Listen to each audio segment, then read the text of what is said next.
Welcome po muli sa aking panibagong vlog.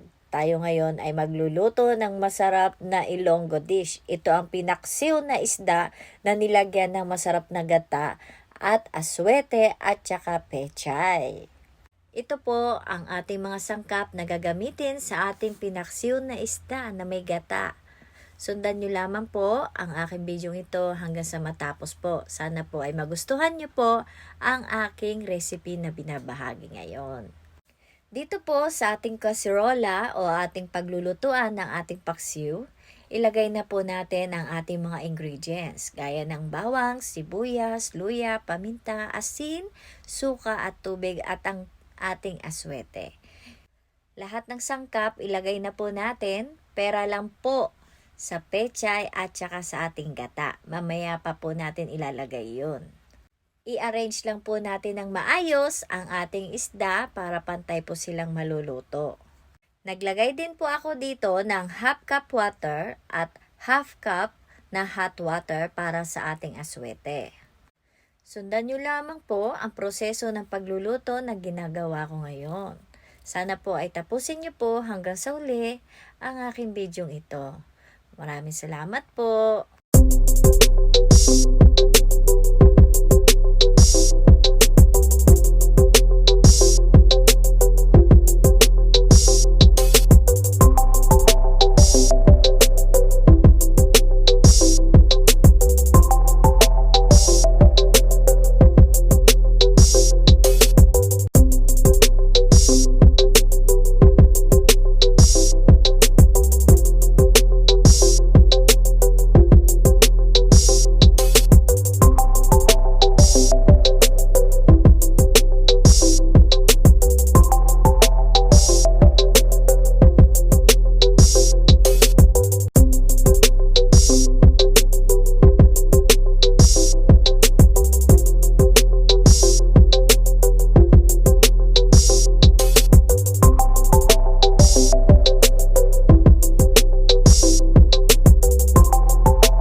After 10 minutes po ng pagluluto ng ating tilapia o ang ating paksiw, ilalagay na rin po natin ang ating gata.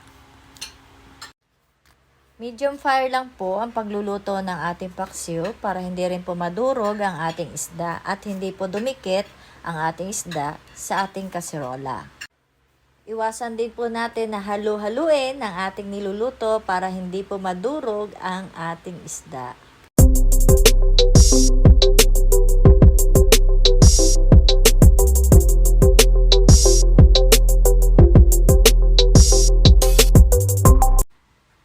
After 10 minutes na pagluluto natin sa ating paksiw, ilagay na rin po natin ang ating gulay.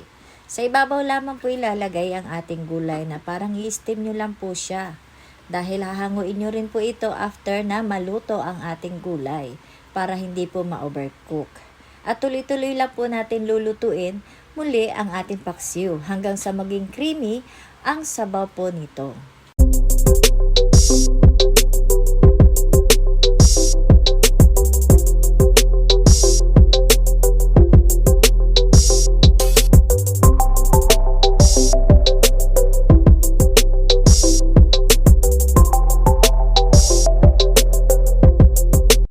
Kapag luto na po ang ating gulay, ay pwede nyo na pong hanguin at tuloy-tuloy nyo po lutuin muli ang ating paksiw hanggang sa maging creamy po ang sabaw po nito.